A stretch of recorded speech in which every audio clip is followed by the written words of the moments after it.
Bonjour, mesdames et messieurs.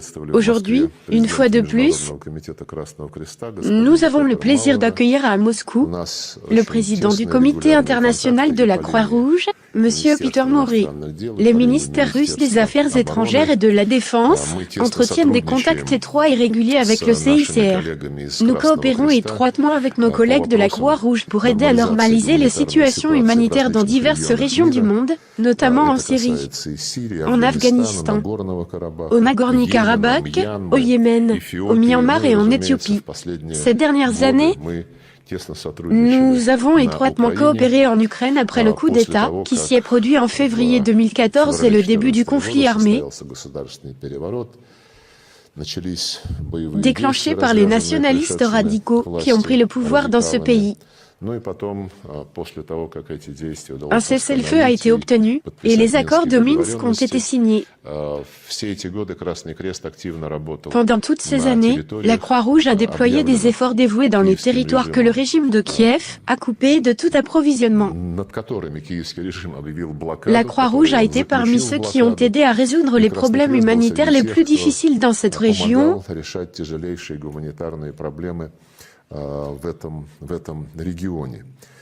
Nous avons discuté de la nouvelle situation en Ukraine en termes de besoins humanitaires de la population.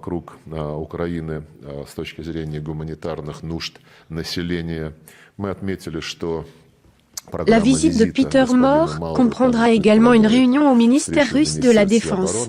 Celle-ci aura lieu cet après-midi. La discussion portera sur des questions spécifiques concernant l'accès à l'aide humanitaire et son acheminement, ainsi que sur la nécéssité d'évacuer les civils. Ils devraient avoir la possibilité de voyager dans la direction de leur choix. Nous avons également longuement parlé de l'aspect politique de la question et de la manière dont les autorités de Kiev et les nationalistes qui contrôlent diverses communautés en Ukraine tentent d'empêcher les civils de partir en les utilisant comme boucliers humains. Ils déploient des armes lourdes dans les zones résidentielles et commettent d'autres actions qui vont à l'encontre du droit humanitaire international. Nous avons écouté les recommandations de nos collègues du Comité international de la Croix-Rouge concernant les décisions. Ils jugent important pour une prise en compte plus efficace des problèmes d'accès humanitaire et de disponibilité des corridors humanitaires. Peter Maury a préparé ses recommandations suite à son voyage à Kiev. Nous apprécions la volonté de la Commission de diriger les ressources disponibles vers les résidents de l'Ukraine, la population locale et la société civile, des républiques populaires de Donetsk et de Lougansk qui ont besoin d'aide. Nous notons que la Croix-Rouge s'efforce traditionnellement d'agir en tant que médiateur impartial et indépendant dans le cadre de son mandat. Malheureusement, nous n'avons aucune raison particulière d'attendre des autorités ukrainiennes qu'elles remplissent, en toute bonne foi, leurs obligations au titre du droit humanitaire international.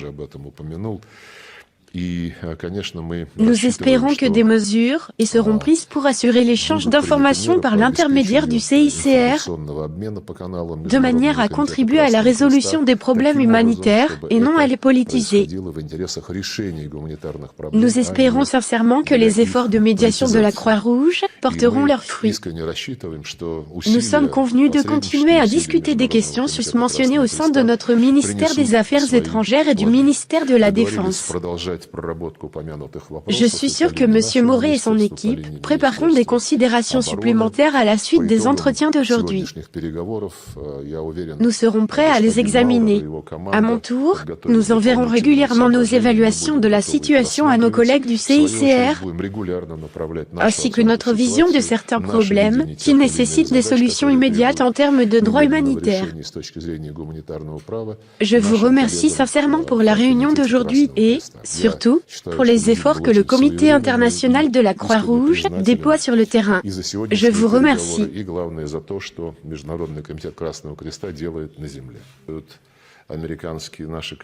Sommes-nous surpris que l'Occident soit uni à ce point?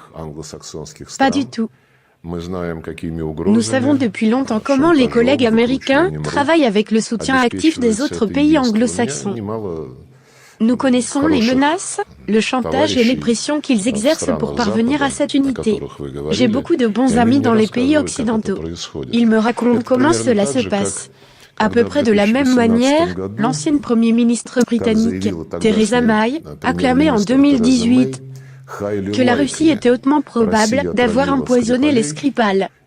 Elle a commencé à exhorter l'ensemble de l'Union européenne, le Royaume-Uni en était encore membre à l'époque, à expulser les diplomates russes. Alors que cette question était en train d'être tranchée, j'ai demandé à un ami d'un pays européen si le Royaume-Uni avait fourni des preuves lorsqu'il leur a demandé d'expulser les diplomates russes en dehors des affirmations non étayées et filmées de hautement probable qu'elle avait déjà exprimées. Mes amis de l'UE ont répondu que Londres n'avait rien transmis au-delà de ce qui avait été affirmé en public.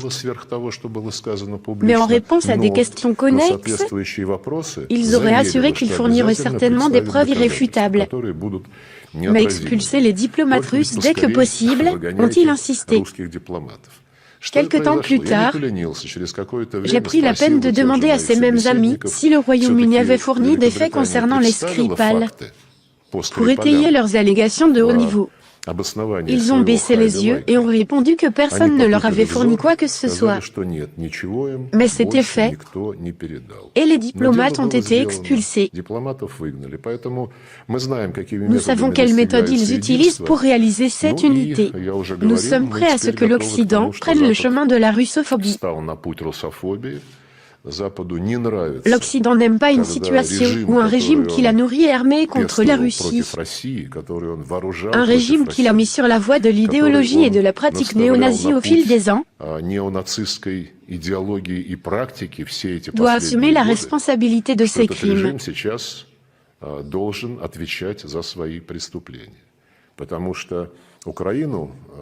L'Occident a considéré l'Ukraine, sous ses autorités actuelles, comme un outil pour ses politiques russophobes et un levier pour contenir la Russie. En tant qu'outil inestimable, le régime de Kiev a été autorisé à faire beaucoup de choses au cours de ces 8 dernières années, notamment le meurtre de civils pacifiques, l'interdiction de la langue, de la culture et du journalisme russe, et l'exclusion des Russes ethniques de la catégorie des peuples autochtones d'Ukraine. Si vous êtes russophobe, faites ce que vous voulez. Ce n'est pas à moi d'évaluer la diplomatie russe.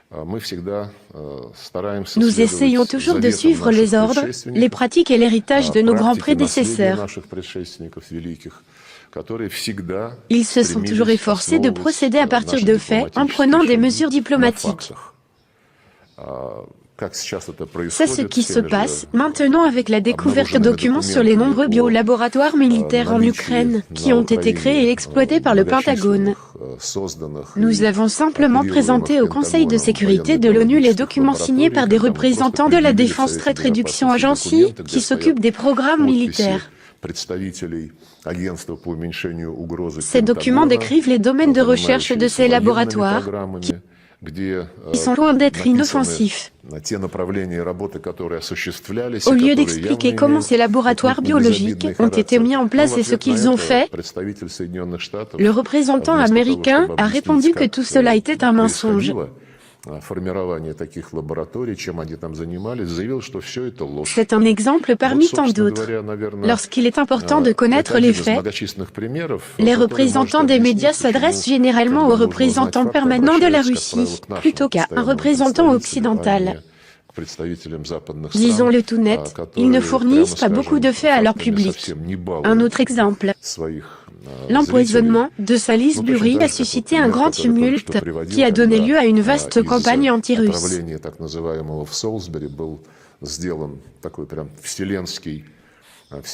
Il s'est avéré qu'il n'y avait pas de fait, seulement une hypothèse hautement probable.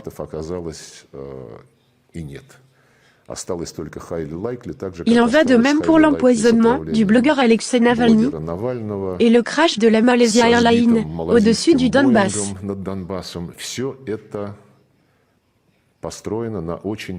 Toutes ces allégations reposent sur des hypothèses douteuses qui ne sont pas étayées par des faits. En attendant, c'est la Russie qui exige des preuves, dans tous ces cas et dans bien d'autres. Nos amis britanniques ont commodément oublié Salisbury, et nos collègues allemands aimeraient oublier l'épisode avec Navalny. La réponse est la suivante, soyez honnêtes. Répondez toujours de vos paroles.